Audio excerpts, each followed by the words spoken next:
Bismillahirrahmanirrahim. Assalamu alaikum. Let's talk about semicolon and colon today.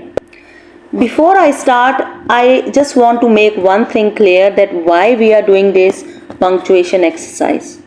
Basically, punctuation is a very important part of your writing paper, and that shows the accuracy of style, accuracy of writing, accuracy of expression.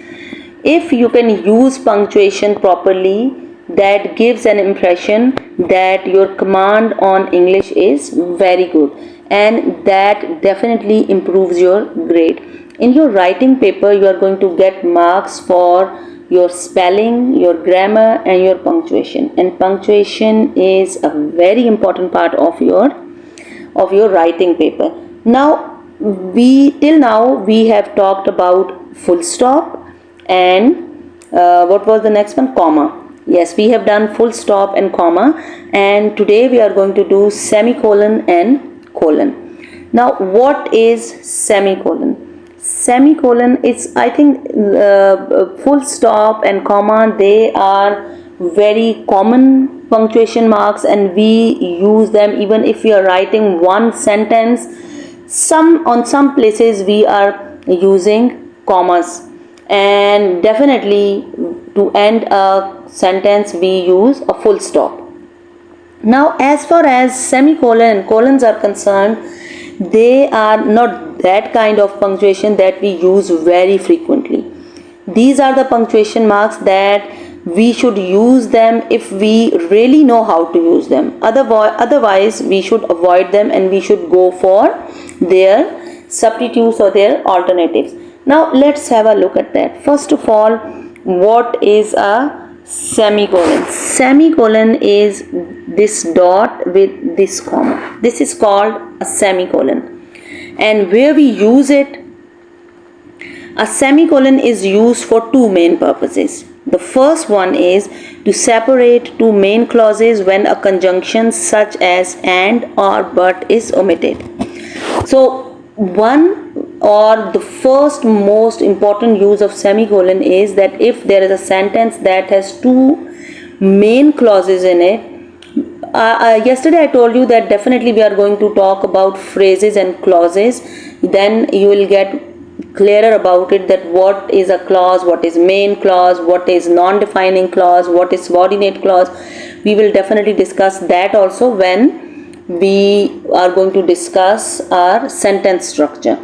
So to separate two main clauses are those clauses that are two complete sentences. When we are using them, they can stand on themselves. Now let's have a look at that here. Now, for example, Rita felt particularly tired that morning. Now here we have this semicolon. That means these are two clauses, and if we do not use this semicolon here, we can use and or but.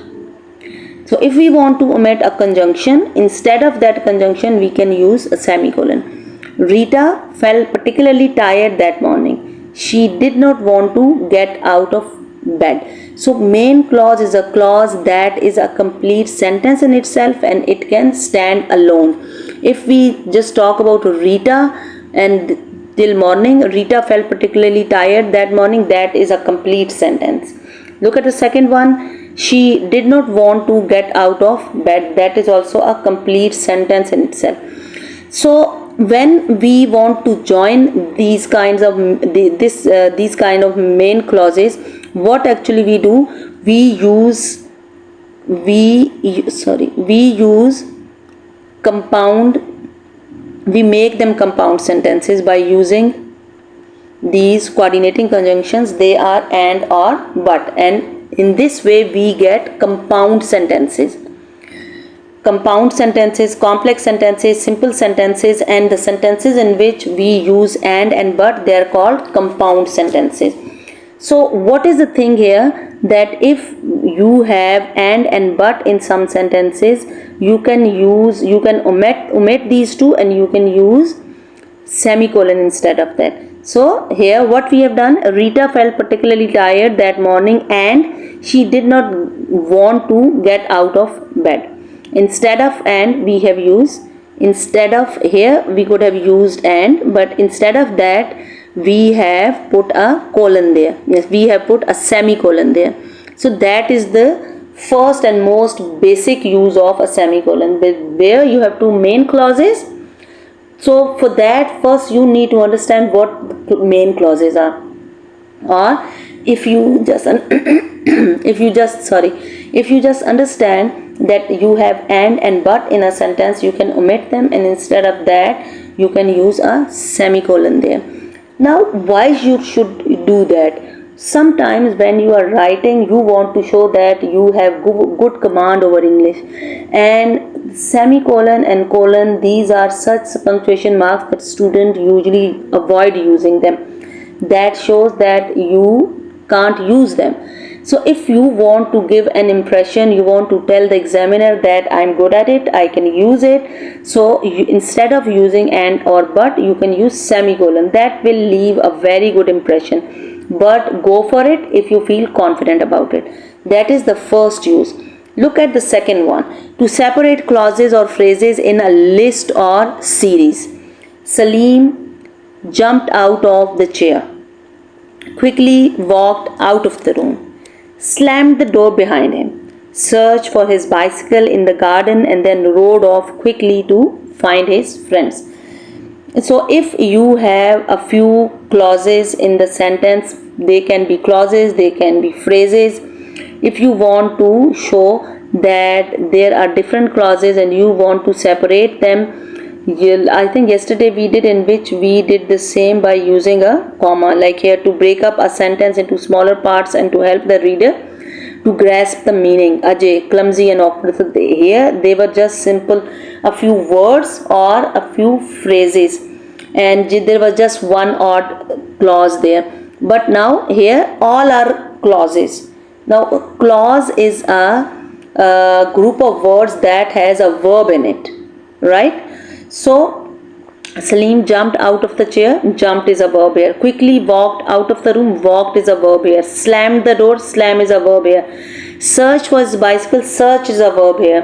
And rode off quickly, rode is verb here. So a clause is a group of words that has a verb in it. So here all these phrases, all these clauses, they have all these are clauses actually. So if you want to show, if you want to write them separately, you want to show the importance of all those actions. Basically, why we put a semicolon there? We want to show that all these actions that this boy is doing, they are important. That's why instead of writing them together, we are separating them by using a semicolon, and that gives a life to your whole sentence. That is basically delivering the message very clearly. So for that purpose, for delivering our message very clearly, we are using semicolon there. So these are two uses of this semicolon. First one is to separate or to take the place of and but in a compound sentence, right? And to separate clauses or phrases where there are a series of clauses or phrases. And when we want to show, we want to deliver our message very clearly, we want to show the importance of all those actions that are being done in that sentence, we use semicolon. So these are two uses of this. Now let's go towards colon.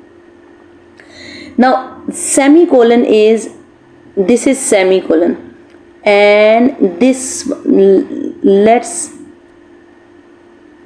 wait, yes, this one is colon. No, this one is not colon. Again, yes, this is colon, right? These two dots, and I think semicolon is something that we use very rarely, but colon is a punctuation mark that you might have used once or twice in your life, I must say.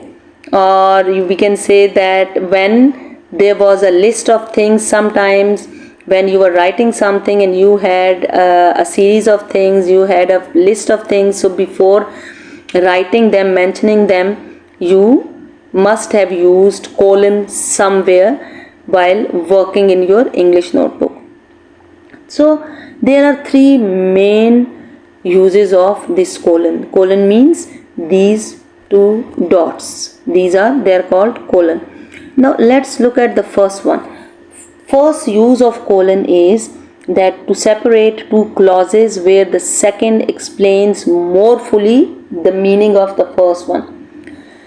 For example, he was feeling very cheerful that morning. Now, the first clause is he was feeling very cheerful that morning, and we don't know why that person was feeling cheerful that morning. So what have we done? We are going to put a colon after that, and we'll be explaining that in the next sentence. So we are going to explain that in the next sentence, and the explanation of the first clause is coming in the second one, and after the first clause we are putting a colon. That colon shows that explanation is in the second clause. The sun was shining and it was the first day of the summer holidays. That's why I was feeling very cheerful that morning. So here again you have two clauses. Now I think I'm feeling that before finishing this, I should come up with phrases and clauses. We must have a lesson of clauses so that you are clear that what actually is the difference between a phrase and a clause, what are main clauses, what are subordinate clauses. So I'm going to plan a lesson on that. But first, I think we should complete these punctuations. When we are done with them, then I'll move to the sentence structure. Simple sentences, complex sentences, compound sentences, complex compound sentences. We are going to talk about them. So first I have to complete the punctuation. Here he was feeling very cheerful that morning, first clause, and the explanation is coming in the second one. That's why we have put a colon there. Now second use, to introduce a number of items in a list. That was one use of, if you remember, that was one use of comma also, and here they have used the comma here. Look at this, passport, comma, money, comma, tickets, comma, change of clothes, comma.